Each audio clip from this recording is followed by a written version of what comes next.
Halo semua, balik lagi dengan saya Rizky, dan perkenalkan ini adalah gaming OS dari Project Sakura. OS ini memiliki performa yang cukup enteng untuk multitasking lancar, baterainya awet, dan untuk gaming berat ini masih bisa berjalan dengan cukup bagus. Project Sakura versi 5.2 ini menggunakan base Android 11, dan kernel yang digunakan yaitu 4.4.274 dari Darkona. Untuk kernelnya cukup bagus berjalan di OS ini. Oke, untuk display interface sendiri masih khas banget dengan AOSP, cuman di bagian quick setting ini lebih bagus untuk pemilihan icon dan layoutnya.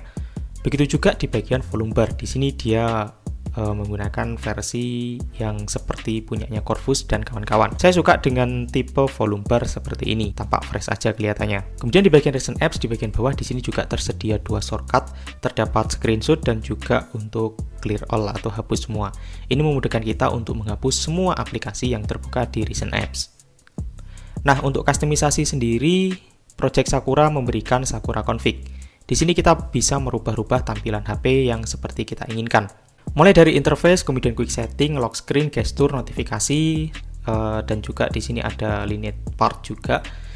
Nah, yang saya suka kita dapat mengganti gaya volume panel di OS ini.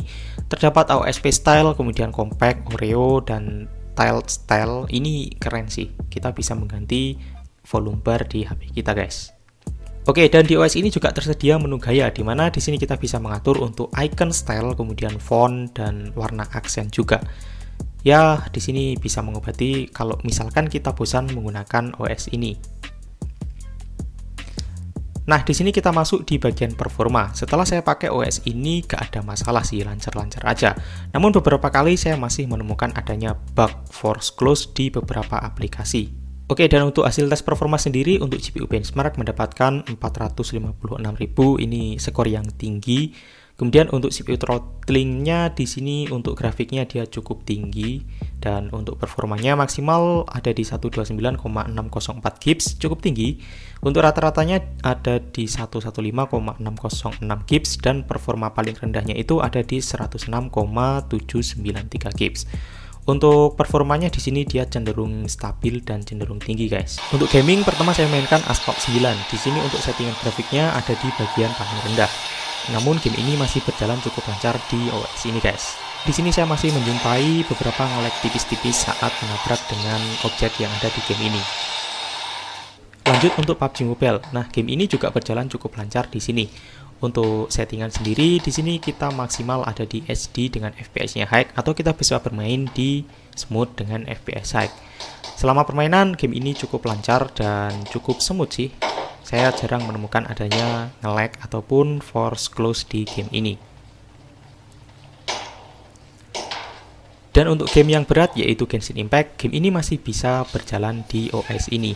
Untuk experience menggunakan Genshin Impact di sini cukup bagus, dia masih bisa berjalan dan nge-lag-nya itu tidak parah-parah banget.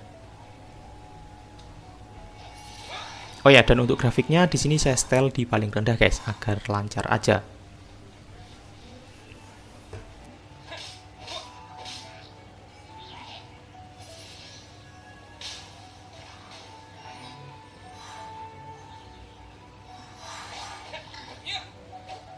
Nah, yang saya suka dari OS ini yaitu di audio speaker. Saat kita pakai di volume penuh, untuk suara yang dihasilkan itu masih bagus, tidak ada suara pecah ataupun suara yang mendem.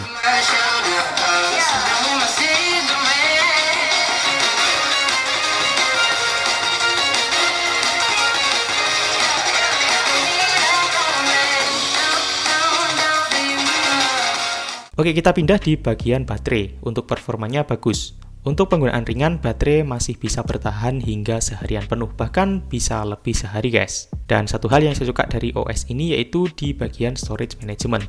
Yap, OS ini cuma memakan 8,7 GB saja. Cukup irit. Oke, untuk kesimpulan, OS ini bagus untuk gaming, performanya enteng dan gesit. Untuk multitasking juga bagus, namun perlu diingat masih ada bug force close di beberapa aplikasi, guys. Itu bisa menjadi pertimbangan kalian sebelum menginstal OS ini. Lanjut untuk penginstalan, di sini kita masuk di recovery dan saya memakai OrangeFog Recovery. Kemudian kita pilih web dan kita pilih Dalvik Cache Data System dan juga vendor. Setelah itu kita swap untuk web datanya. Setelah selesai kita bisa masuk ke file dan di sini kita pilih untuk OS ini, guys. Kemudian kita bisa langsung swipe untuk proses penginstalannya. Setelah proses penginstalan selesai, kita bisa langsung reboot sistem dan kita tunggu aja hingga masuk ke OS kita. Oke, itu untuk review dari OS Sakura Project. Kalau kalian suka dengan video ini, jangan lupa tinggalkan like, komen, dan juga subscribe. Dan sampai jumpa di video selanjutnya.